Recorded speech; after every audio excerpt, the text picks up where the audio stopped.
Oi, yang menjelek-jelekan Pak Jokowi, yang merasa hebat, Anda merasa hebat bisa pimpin negara ini dengan baik. Harusnya Anda pikir dan bantu pemerintahan ini.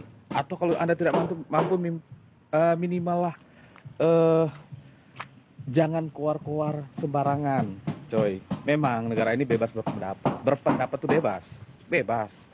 Tetapi ada etika. Bukan Anda maki-maki orang, bukan Anda nuduh-nuduh orang. Berpendapatlah dengan bijak, coy. Karena banyak sekarang ini yang saya lihat elit-elit politik seringkali kayak kesurupan. Bisa inilah satu hari saya bebaskan, 1 tahun korupsi hilang. Mikir bos, Anda, saya sampai tidak bisa bicara bos.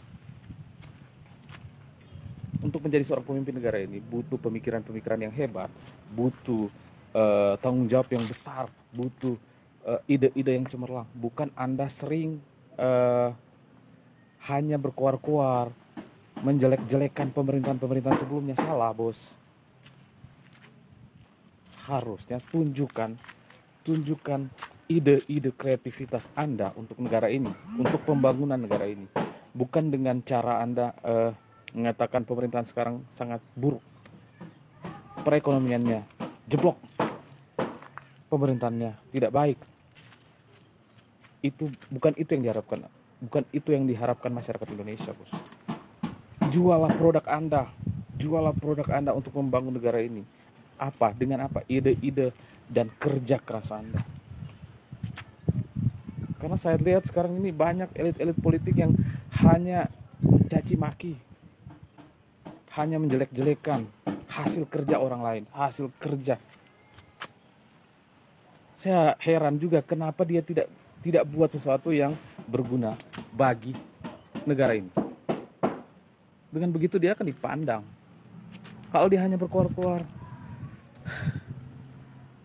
semua orang bisa bos untuk berkuar-kuar, mengatakan inilah, ini mangkrak, ini rusak, ini tidak becus, salah lah, inilah.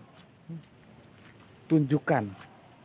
Kadang-kadang saya sedih sih lihat elit-elit politik yang nyeleneh.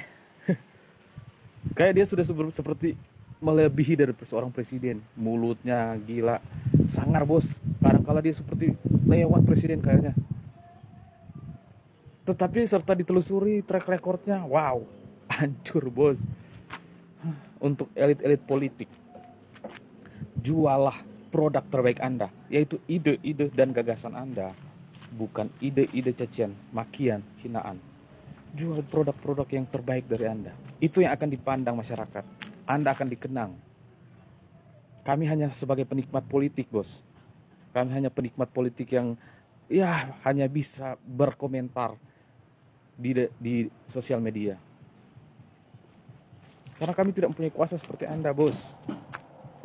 Inilah masyarakat yang menikmati politik-politik zaman sekarang yang sangat amburadul, yang sudah sangat disayangkan. Kenapa tidak ada rasa prihatin atas negara ini? Hanya cacian, makian, hinaan yang selalu terdengar. Pendidikan politik di Indonesia harusnya mencerminkan kebaikan, bukan penghinaan, caci maki, kesombongan. Saat sekarang ini adalah tahun politik, di mana ada Pak Ganjar Pranowo, ada Pak Prabowo, ada Pak Anies Baswedan. Tiga-tiga adalah anak-anak bangsa yang sangat hebat. Kadang-kala bukan mereka yang menyerang satu sama lain, tetapi di bawahnya mereka yang sok tahu. Kadang-kadang sok tahu ya, saya bilang.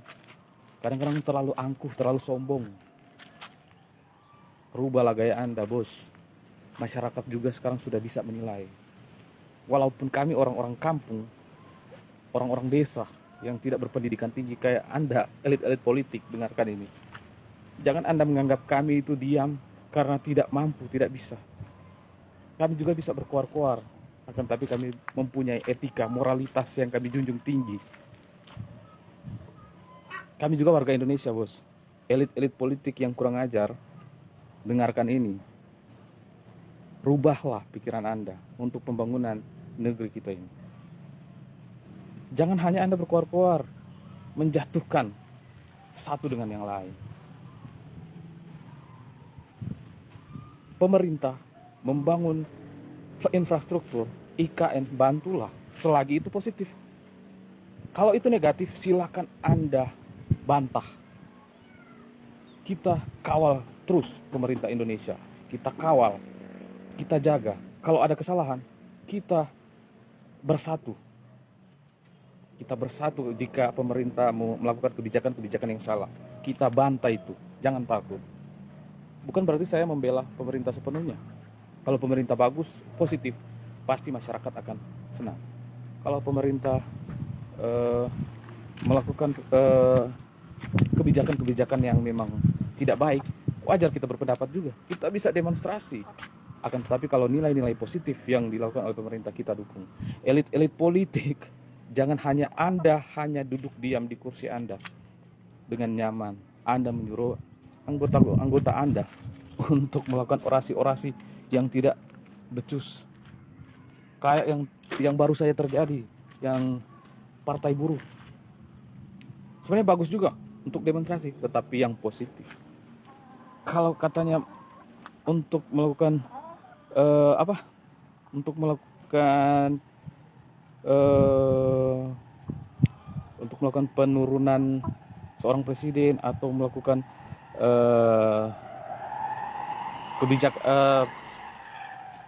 permintaan yang tidak layak, itu janganlah, bos. Saya juga seorang karyawan, bos, seorang buruh.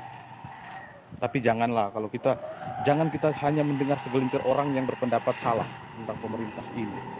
Jangan hanya mendengar seseorang yang berpendapat salah akan negeri ini. Kita kaji 7 kali, itu benar atau tidak. Kasihan, kita orasi panas terik, panas matahari, istri kita di rumah. Janganlah, bos. Mending Anda kerja untuk istri dan anak Anda di rumah. Jangan Anda ikut-ikutan orasi-orasi. Tahu-taunya tidak tahu apa yang dituntut. Hanya ikut-ikutan saja. Janganlah, bos. Mari kita bangun negeri ini sama-sama. Negeri ini sudah besar, yang kita cintai sama-sama. Pembangunan terus berjalan. Salam NKRI dari seorang penikmat politik. Merdeka. Wahai para pembenci pengenai majalah yang bilang mendukung Bapak Jokowi, saya kasih paham buat Anda. Anda baru sekarang tahu bahwa Kalimantan hancur. Anda baru tahu ini Kalimantan sudah rapuh. Anda belum sadar, semenjak 1987 Kalimantan sudah mulai hancur, dikuasai oleh asing, dimasuk oleh perusahaan-perusahaan kayu, tambang emas. Bayangkan, sampai sekarang Anda itu hanya bicara, tidak pernah melihat. Anda itu hanya ngomong, tapi bohong. Kemana Anda? Nggak galikan sejarah. Semenjak 1987, perusahaan sudah masuk di tempat kita ini, di Kalimantan. Kenapa Anda baru sadar bahwa Kalimantan hancur oleh perusahaan? Otak Anda itu otak kayak anak yang tika. Sejak dulu Kalimantan itu sudah hancur oleh perusahaan kayu, perusahaan batubara, perusahaan tambang emas. Anda itu lahir tahun berapa? Apakah tahun 2005 atau 2006? Wajar saja Anda nggak tahu berapa tahun perusahaan dalam hancur Kalimantan.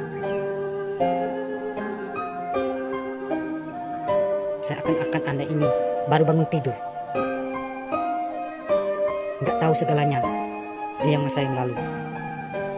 Ini pesan Bahtera tokoh Dayak yang baru mimpi tahun ini. Kita dilandahkan oleh perusahaan itu sudah berabad-abad.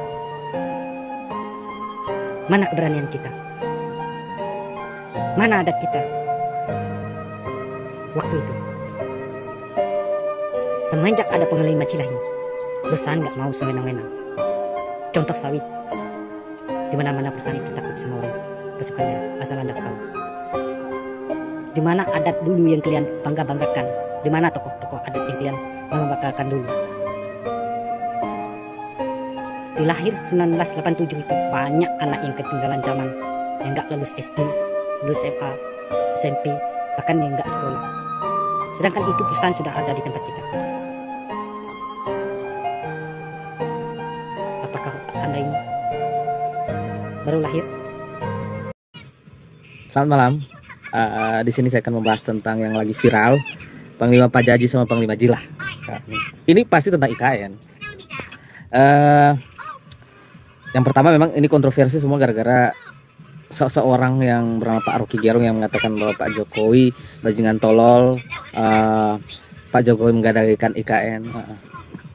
Tetapi ada satu sosok Panglima yang membela Pak Jokowi, yaitu Panglima Jilah Kalimantan, ya, suku Dayak.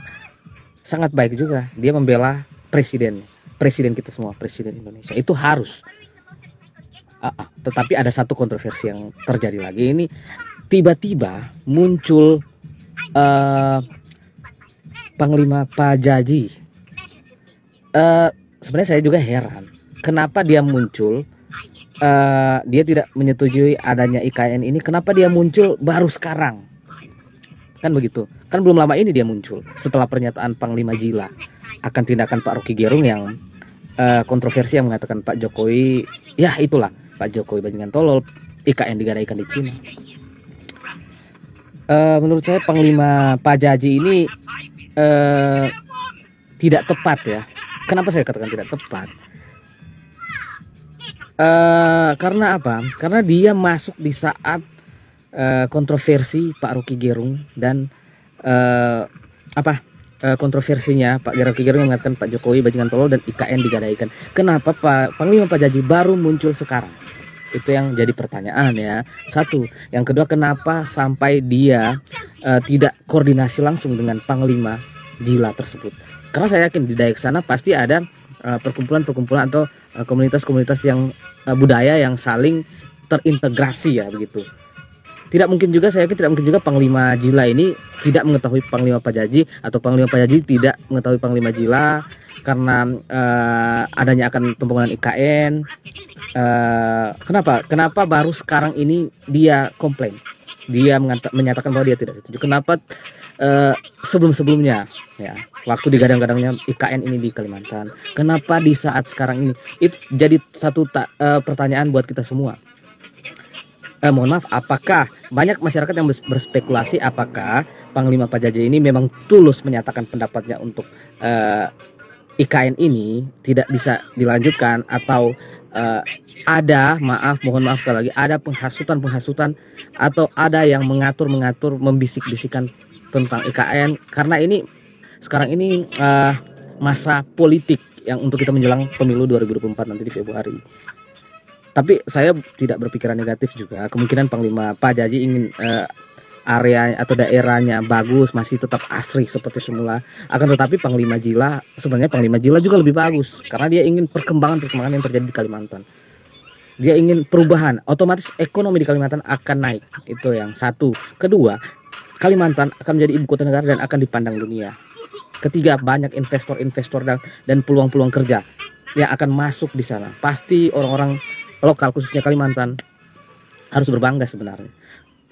Tetapi kenapa Panglima Pajaji ini muncul di saat sekarang? Kenapa dia tidak muncul sebelum-sebelumnya waktu digadang-gadangnya IKN ini? Kan itu jadi pertanyaan. Saya juga bertanya, kenapa saya bahas ini? Karena IKN adalah milik Indonesia, milik semua bangsa Indonesia, milik semua warga negara Indonesia. Karena dia adalah ibu kota negara. Seperti itu. Kenapa Panglima Pajaji muncul saat ini? Kenapa dia tidak muncul waktu digadang-gadangnya IKN ini akan dibangun? Kenapa? Itu menjadi pertanyaan. Menurut saya Panglima Pajaji ini tidak tepat. Menurut saya. Karena dia muncul saat sekarang. Kalaupun memang dia baru muncul sekarang, kenapa dia tidak koordinasikan langsung?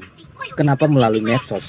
Harusnya kan dia ke ketua-ketua adat yang di Dayak sana untuk koordinasi sama panglima-panglima yang berada di sana, khususnya Panglima Jilah, supaya ada konektivitas antara panglima-panglima sana. Kan yang setahu saya pasti baik, kenapa ada miskomunikasi di antara panglima-panglima Dayak tersebut. Selama ini, mohon maaf, selama ini lebih banyak orang mengenal Panglima Jila dibandingkan dengan Panglima Pajajil. Kemungkinan di sana memang banyak panglima-panglima juga yang tidak terekspos sebetulnya. Akan tapi kemungkinan kesalahan di Panglima Pajajil kenapa baru muncul sekarang saat ini? Kenapa baru muncul di tahun politik ini? Kenapa tidak di tahun-tahun sebelumnya? Pas digadang-gadangnya IKN ini. Kan seperti itu. Memang dibangunnya IKN akan banyak lahan dari warga juga akan berdampak, tetapi itu akan dibayarkan atau diganti rugi sama pemerintah. Kalau ada yang sampai tidak diganti rugi, dilaporkan saja. Kan seperti itu. Pasti diganti rugi. Kalau tidak diganti rugi, dilaporkan, silakan. Ya, begitu. Kalau saya sebenarnya sangat baik ya pemilihan ibu kota sekarang ini berada di Kalimantan. Sebenarnya pemerintah saat ini melaksanakan itu untuk pembangunan di Kalimantan. Pasti Kalimantan akan dipandang dunia. Itu untuk panglima di Kalimantan. Ada baiknya Anda koordinasi, saling koordinasi, ya, saling koordinasi antara satu panglima dan panglima lainnya. Dan saya yakin panglima di sana sangat ini terintegrasi satu sama yang lain, ya, agar supaya keamanan kondusif terjadi di Kalimantan dan di negara kita Indonesia. Karena siapa juga yang tidak mengetahui budaya Dayak ya, atau Pulau Kalimantan tersebut. Pulau Kalimantan, saya juga sangat terpesona dengan Kalimantan karena pulaunya yang baik, orang-orangnya yang ramah, ya, budayanya yang sangat kuat ya, seperti itu. Kenapa Panglima Pajajil seperti itu? Ya, jadi pertanyaan, apakah ada bisikan-bisikan dari orang-orang yang tidak suka dengan IKN, ataukah dia tulus dari dalam hatinya karena peduli akan masyarakatnya, atau ya kita tidak tahu. Kita tunggu saja berita-berita selanjutnya yang akan terjadi. Ya, kemungkinan tetua-tetua adat Kalimantan akan mempertemukan juga, kemungkinan menurut saya, karena ini sudah jadi konsumsi publik ya.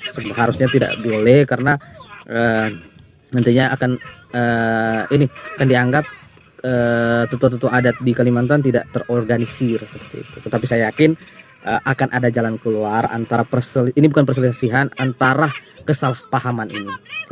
Karena kita semua anak bangsa menginginkan Indonesia sejahtera, Indonesia bangkit, Indonesia akan menjadi negara yang sangat dipandang dunia. Salam NKRI.